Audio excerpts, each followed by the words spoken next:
안녕하세요. 저는 이제 막 결혼을 한 30대 초반의 여자입니다. 저에게는 훈훈한 외모와 착하고 성실함까지 있는 든든한 남자친구가 있었고, 저희는 사귀는 3년 동안 많은 추억을 남기고 있었고, 서로 결혼을 약속하게 되었었죠. 그래서 결혼 날짜를 잡고 상견례까지 준비를 하게 되었습니다. 한 가지 문제가 있다라고 한다면, 저에게는 부모님이 계시지 않았어요.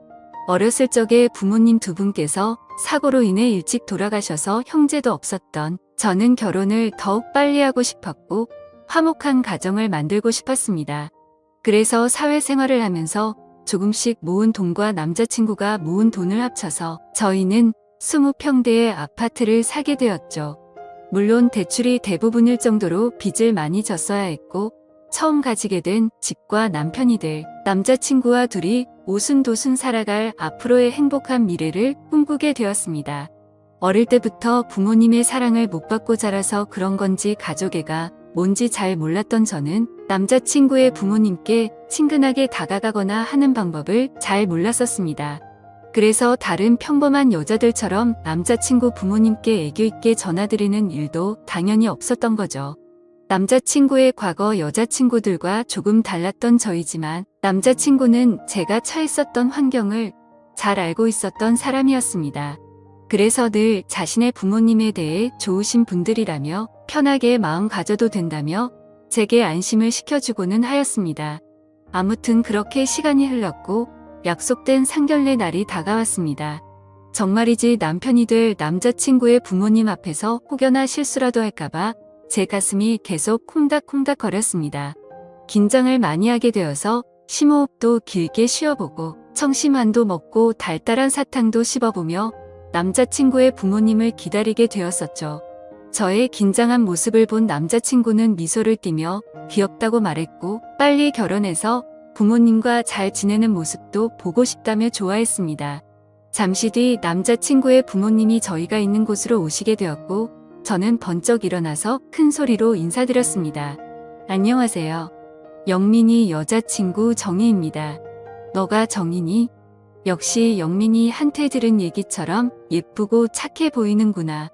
남자친구의 부모님은 저를 환하게 맞아주셨고 제가 어색하지 않게 농담도 해주시면서 분위기를 편하게 만들어주셨습니다. 까다롭지 않아 보이는 어머님과 남자친구와 쏙 빼닮은 외모에 잘생긴 아버님까지 보면서 기분이 좋아지더라고요. 저는 앞으로 예비 시부모님과 사이좋게 지낼 생각에 더욱 행복한 결혼 생활을 꿈꾸게 되었습니다. 그렇게 결혼을 앞두고 설레임에 기쁜 나날을 보내고 있었을 때였습니다. 어느 날 제가 회사를 마치고 집에 돌아왔는데 남자친구가 시무룩한 목소리로 전화를 걸었습니다. 자기야, 무슨 일 있어? 목소리가 왜 그래? 그러자 남자친구는 나 할 말이 있는데 잠깐 들릴게. 괜찮지? 라고 말하더라고요. 평소 활기찬 목소리였던 남자친구가 풀이 죽은 듯한 목소리라 걱정이 되었습니다. 그런 적은 처음이었고 그래서 좋은 일은 아닌 것만 같아 불안한 기분이 들었습니다. 곧이어 남자친구가 제가 혼자 살고 있는 집에 들어왔습니다. 저희가 대출을 받아서 살 아파트에 우리 부모님도 모시고 살아야 할 것 같다고 하더라고요. 그게 무슨 말이야? 부모님은 살고 있는 집 있으시다고 하지 않았어? 사실은 아버지가 예전에 사업하시다가 빚이 생겼었는데 금액이 점점 커져버려서 집을 내놓으셔야 된다고 하셔. 미안해, 정희야. 사실 남자친구 목소리를 듣고 이별을 구하는 건 아닐지 너무 걱정했었는데 그건 아니어서 뭐든지 다 괜찮다고 생각이 들더라고요. 하지만 그럼에도 불구하고 솔직한 마음으로는 남자친구의 말을 듣고 당황하긴 했지만 애써 괜찮게 생각하려고 했습니다. 남자친구의 마음도 이해가 가고 시부모님들이 안쓰럽게 느껴지기도 했고 어렸을 때부터 부모님이 일찍 돌아가셔서 부모님의 품이 늘 그리웠던 저였던지라 시부모님과의 동거에 대한 설렘도 생기게 되었습니다. 그래서 대답했죠.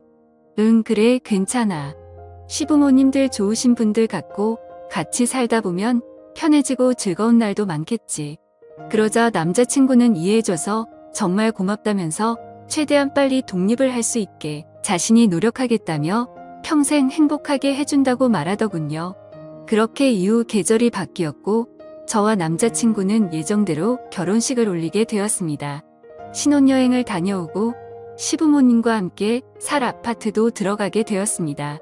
제가 이사를 온 아파트는 방이 3개였지만 큰 평수가 아니라서 그런지 화장실은 하나인 집이었었죠. 그래서 조금 불편할 거라고 생각했지만 서로 순서를 지켜가며 볼일을 보니 금세 적응이 되어 가더라고요. 저는 남편보다 2시간 정도 퇴근이 빨랐었고 제조업 공장에 다니시는 시어머니는 남편과 비슷하게 퇴근을 하시고는 했습니다. 그런데 사업을 하시던 아버님은 그때 당시 사업이 망해서 그랬던 건지 건강이 많이 안 좋아져서 집에만 계신 지 오래된 상태이셨고 어머님만 일을 하고 다니셨던 사실을 제가 알게 되었습니다. 그래서 제가 퇴근을 하고 집에 들어오면 아버님이 거의 집안에 계셨습니다. 그러던 중 하루는 제가 퇴근하고 집에 왔는데 화장실이 너무 급해서 집에 오자마자 화장실로 들어갔었죠. 시원하게 볼일을 보고 밖에 나왔는데 그때 아버님이 방에서 거실로 나오시더라고요. 그래서 뒤늦게 인사를 드렸습니다. 잠시 후 저는 아버님께 저녁 식사를 준비해드리려고 나왔는데 아버님께서도 소파에 나와 계셨습니다. 남편과 시어머니는 밖에서 식사를 하고 오는 일이 잦아서 주로 저와 시아버님 단둘이서만 저녁을 먹는 일이 다반사였습니다. 저는 저녁 준비를 다 하고 머쓱하게 아버님 저녁 준비 다 됐어요라고 말했고 아버님이 오냐 하고 식탁으로 성큼성큼 오셨습니다. 그런데 자세히 보니 아버님이 러닝 아래에 짧은 바지를 입고 오시더라고요. 저는 민망하고 당혹스러워서 눈을 어디다 둬야 할지 몰라 했습니다. 그런데 그 순간에도 저는 아버님의 상체를 보았는데 운동을 자주 하셔서 그런지 몸도 다부지고 좋으시더라고요. 어색한 기운이 돌기는 했지만 아버님과 저는 아무렇지 않게 식사를 마쳤고 저는 설거지를 하려고 그릇을 집어넣고 있었습니다. 그때 아버님이 정수기에 물을 뜨러 가시면서 제 뒤를 스쳐 지나가셨습니다. 남편과 닮아 얼굴도 잘생기셔서 그런 걸까요? 아버님과 가까워지는 게 저도 모르게 두근두근 거려서 기분이 묘하더라고요. 얼마 전 남편이 말하기를 아버님께서 사업도 하셨었지만 그 핑계로 어머님을 놔두고 여러 여자를 만나고 다니셨다는 말이 문득 생각났습니다. 얼굴뿐만 아니라 몸도 멋지신 아버님을 보니 그 여자분들이 아버님께 목을 메었다는 게 이해가 되었고 저도 모르게 아버님이 더욱 매혹적이게 느껴졌습니다. 하지만 일부러 그런 게 아니실 텐데 저만 쓸데없는 생각을 하는 것 같아 제 자신을 보며 순간 부끄러운 마음이 들더라고요. 아무튼 그래서 억지로 다른 생각을 하면서 설거지를 하고 있었는데 그때 저의 뒤로 아버님이 오셨습니다. 회사 다녀와서 힘들 텐데 매번 식사에 설거지까지 하느라 힘들겠구나. 오늘은 내가 도와줄게 하고 본인이 설거지를 하신다고 말하셨습니다. 저는 괜찮다 하며 돌아서서 설거지를 하려고 하는데 자꾸 가까워지니까 기분이 묘해졌습니다. 순간 저희 둘은 눈이 마주쳤고 정적이 흐른 후 말도 안 되는 실수를 저지르고야 말았죠. 아버님은 다부진 몸처럼 과격한 남자였습니다.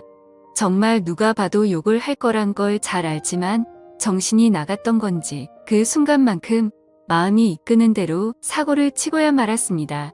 폭풍 같은 시간이 지나가고 서로가 민망해져서 평소 때처럼 각자의 방으로 들어가 버렸습니다.